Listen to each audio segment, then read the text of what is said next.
Hello, today's lesson is on future time. This is my fifth lesson in a series of lessons on tenses. So, if you need to learn the other tenses, please go through the other lessons as well. Future time. Now, why am I calling it future time and not future tense? Future time refers to meaning, any reference to events that have not happened yet. Future tense refers to grammar, a verb form that marks future time. So, actually, English has future time, but no true future tense. All right? Future time is a concept, but future tense is a grammatical form. English relies on structures, not a dedicated tense. But I will teach you the structure to be used in future time. So, shall we start with this lesson?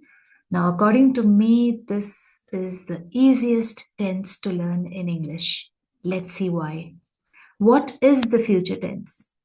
We use the future tense to talk about actions that will happen later. It could be tomorrow, next week, or any time in the future.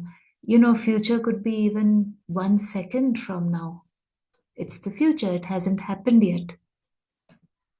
For example, I will visit my friend tomorrow. Anything in the future. Two easy ways to talk about the future. You can use will. We use will for decisions, promises, and predictions. For example, I can say, I will go shopping with my mother tomorrow. It is a decision I have made. I will return your book after I read it. I'm making a promise there. There will be an earthquake in the next 5 years. I'm predicting something. So I can use will for these things. And the structure for that would be subject S will V1, which is the base form of the verb. Sorry about the typo there. It's M there, form, and O, which is the object. For example, I will study English. Now you look at this. I is the subject, will is placed there, V1, which is the base form of the verb, and the rest of the sentence, the object and anything else that you wish to place in that sentence.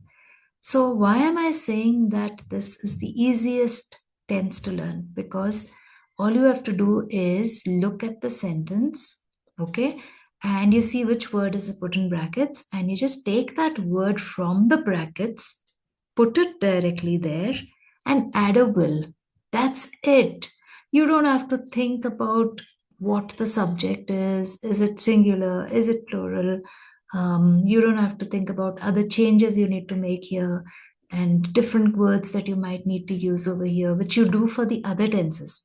In this one, it is so clear cut. Just that, and you get your marks. Easy, isn't it?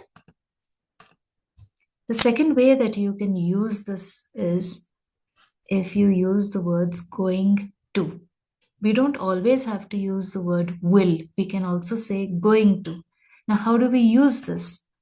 We use going to for plans we have already decided.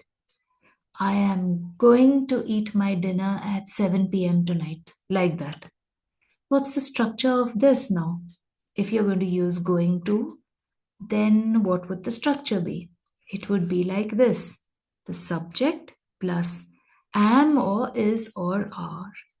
Okay, am if the subject is I, is if the subject is singular, are if the subject is plural. After that, you use going to, and then V1, which is the base form of the verb, and then the object and the rest of the sentence. Like this: I am going to watch a movie. I, the subject, am going to watch, which is V1, and anything else. The object here is a movie. Clear? Common mistakes that people make, and therefore I need to highlight them here. What will you do tomorrow? Instead of what will you do tomorrow, students often say, what will do tomorrow? It sounds so strange, it's like a tongue twister. But yes, people do speak this way. So be careful of that. What you should say is, what will you do tomorrow? Where you are going to go. Have you heard that? Well, that is incorrect. What you should say is, where are you going to go? All right. Now, here I have a short test just to see if you have understood this lesson well. It is an easy lesson. I'm sure you agree with me. Get ready to do the test. Fill in the blanks with the correct form of the verb in brackets. I told you how to do it. Let's see if you can get them all right. Just 5 sentences, 5 marks. Give yourselves marks and let me know in the comments below how well you did. Try this. She the award tomorrow. The word is receive. Okay. I told you how to do this. My mother, the book for me. The word is buy. My aunt in England next year. The word is visit. The bus for a few minutes. The word is stop.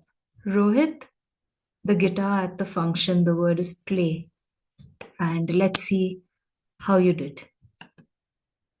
See, I told you this. You just take that word directly as it is, place it there, and put a will before it. She will receive the award tomorrow. My mother will buy. See, buy and a will. I will visit my aunt in England next year. You just put that word and add a will. The bus will stop for a few minutes. Stop and will. Rohit will play the guitar at the function. Play and will. Isn't it easy? I'm sure you did very well. And I'm sure I'm right about that. Now, before we end, I have a little activity for you to do. What will you be doing 5 years from now? Can you tell me in the comments?